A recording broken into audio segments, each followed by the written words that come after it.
Hello, my fellow friends of terrain building, and welcome to another Middle-earth terrain building tutorial.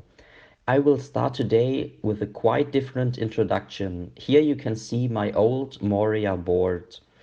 Michael from the German Würfelorden YouTube channel, which I link below, had asked me if I wouldn't like to record a tutorial as part of his annual theme week. This year's topic is Khazad-dûm. I wanted to take the opportunity to upgrade my old Moria terrain. I will show you in the coming minutes how I improved this terrain board, what I am doing, what I have planned, what I have in mind. I will show you all that. At the end, you will see the new terrain board as usual. I hope you enjoy the video.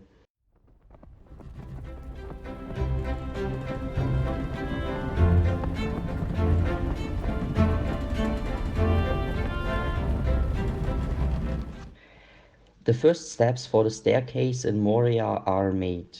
What have you seen so far? First, I cut 2 blocks from leftover pieces.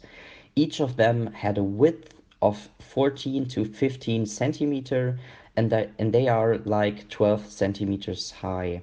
Compared to the film height of the columns in Moria, that's not much, of course, but as higher or the higher you build them, the bulkier they are on the table. So it's quite easier to play around, so you don't always knock everything over and they don't fall as soon as they could if they would be higher. I also cut a very thin layer out of the on the outside. Practically I peeled it so I could press the stone pattern on it with the texture roll, which I later covered up again because I personally didn't like it in the end, but maybe it appeals to you more.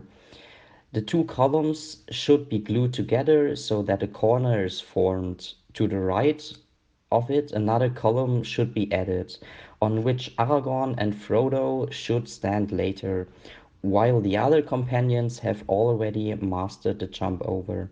So what's the further plan? These two pieces are glued together and would be huge blocks. Therefore, a corner cut it out on the right so that a kind of gate is formed on the left piece. On the right piece, a staircase is to be glued on and something to be cut away below the staircase. These are the next steps. I will show you these steps in a time lapse and then we will see how it will look when this is built and when this is done.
So there are some steps done, but you have seen them all. So everything I did, you have also seen in time lapse.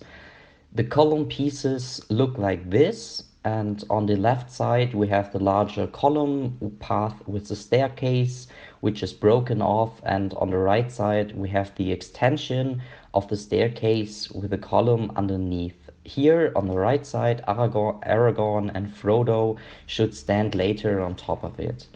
At the bottom of the column, I rounded the edges a little bit because I want to cover it with tree bark. You already know this technique from the Signal Tower video. This is my preferred technique for creating rock structures. It makes it even heavier at the bottom, and the column should not fall over so fast. The two standing feet on the left make the piece much more stable than the right column, but the column on the right, yeah, would just tip over super fast. Upcoming steps are to repaint old companion models that I have painted years ago, and they are not nicely painted, and partially rebuild them so they can be placed on the column path just nicely. This is the plan for the column at the and yeah. At the column path, the remaining seven companions should stand, and Gimli has just jumped over and should be held by Legolas, yeah, by the beard, so that he does not fall into the deep abyss. A short break in the process because I just want to show you something. Once again, I got a very nice assist from the Kobold Nest for this video. This is super great stuff and also very much stuff which I can now use for and in the video. There is super much different stuff here. First, here are two alternative dwarf kings that I wanted to print extra larger so that I can later place them as, yeah, as a decoration on column bodies as statues. I'm sure they look great and add a lot of charm to these columns, or to two of these columns. And here I have two pieces of track to represent a minecart, and I also have, of course, one such minecart that I can later place flawlessly on top. This should simply serve as a difficult terrain piece for a bit more variation on the board.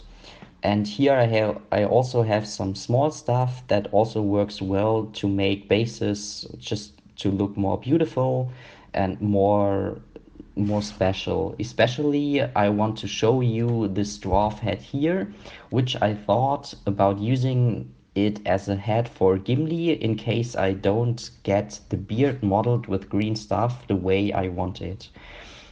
And next, I have a few climbing goblins that add variety to columns. And here there are a few dwarf corpses to decorate difficult terrain pieces as well. Yeah, that's quite a decent amount of stuff again, which I'm super keen to use to add to some variety to the other yeah, to the terrain, so that there's no, yeah, maybe it just rather monotonous terrain, so it will be just a bit more, yeah, a bit more variance with it.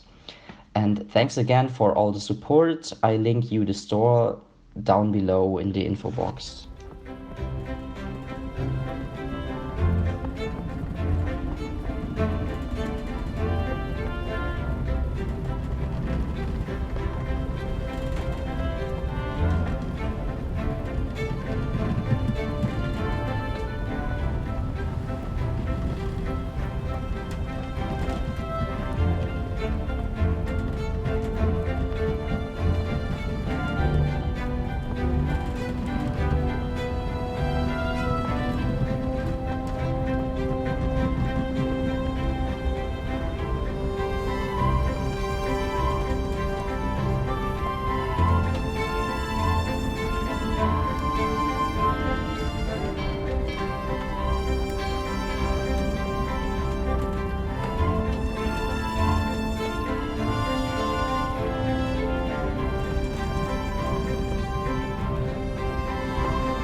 The path of the companions is completed.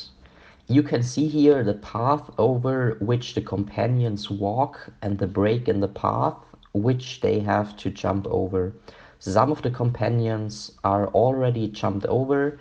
Aragorn and Frodo are still standing on the other side. But you can all imagine and you all know the scene. The fact that Legolas is holding Gimli by the beard can't be seen so perfectly in this distance, but in some shots you can guess it.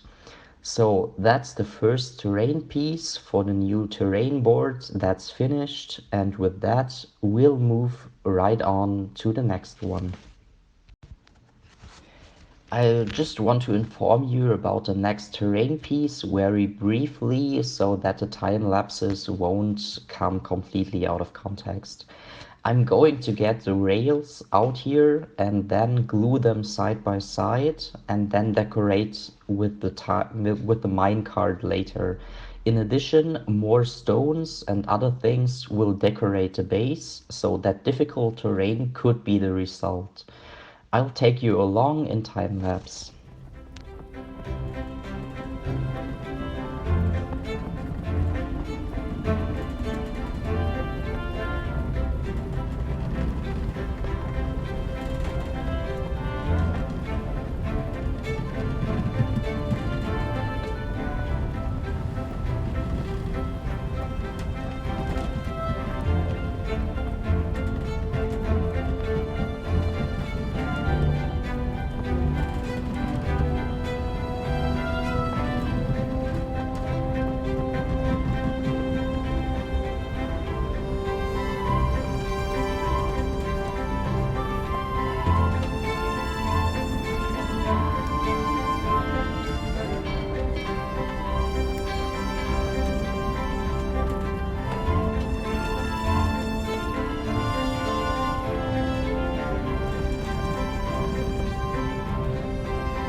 In the following steps, I want to redesign the old Balin's tomb terrain.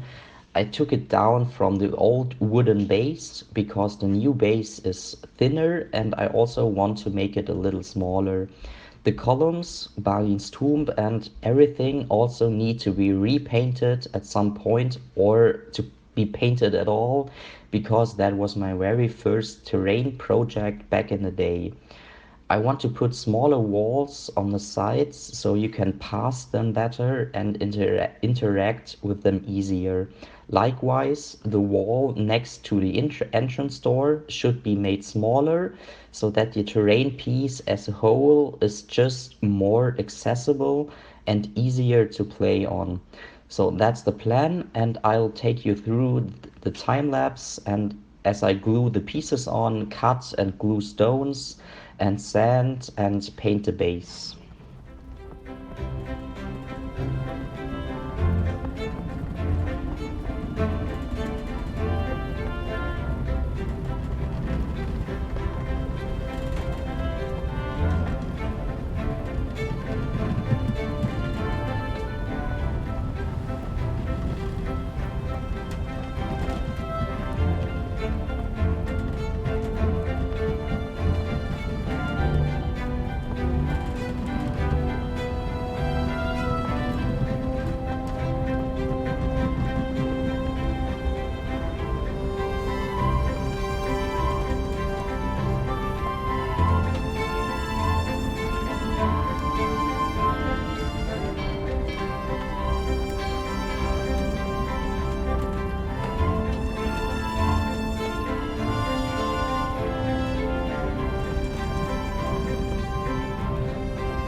Balin's tomb is ready by now. You have seen all the steps so far. I'm going to break some of the wall stones around the gate to make it look more ruined, and I'm also going to break some of those small side walls at the wall's ends. Also, all the details are glued on now, but the dead dwarfs from the kobold nest should be attached here as well to decorate the base even more. For more terrain pieces, I also have some old dwarf warrior models in plastic that I want to use as well to be able to use more dead dwarfs or decorate the bases with more dead dwarfs. This is the further plan for the upcoming time lapses.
Here is the finished Balin's tomb. I replaced the huge walls that were there before with the smaller ones so you can pass them easier.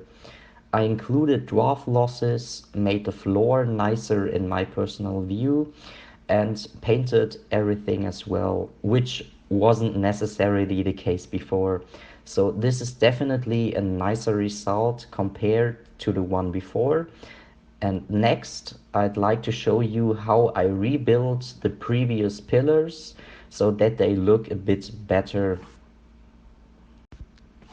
For the next steps, I'll take these pillars, which were one of my first projects ever with the hot wire cutter, which you can see in part. For example, on these lines, when you want to pull the styrofoam through the hot wire cutter too fast, then that's the result. Back then, I was more inexperienced and made more mistakes. Nevertheless, I do not want to simply throw away these pillars, but would like to improve them a bit. The pillars were built according to a tutorial of the Tabletop workshop. I will link the video down below in the info box as well. The upcoming plan is to remove these pieces from the bottom and glue a bigger base underneath so that the columns are so that the pillars are easier and more stable. Of course, I can always build several pedestals at the same time, so this is quite fast. I will show you how I built the block underneath in the time lapse.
short update on the construction of the pillars. As you have seen, I assembled them like this, and in the meantime I also structured them with a stone.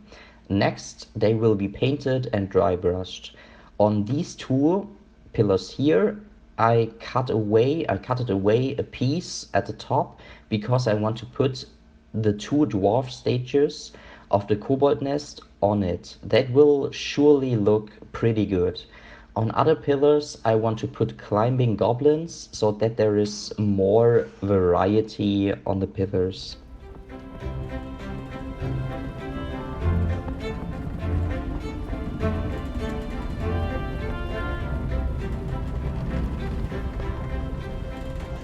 With the pillars, the last terrain pieces are also finished. You can see here some of them, some of the pillars. First, these two on which the statues are placed on it. They are just cut off and the dwarfs are glued on. In the middle, there is a standard column, a standard pillar, and next there are two pillars where goblins are supposed to climb down. And at the end of the video, I want to show you the finished new terrain board.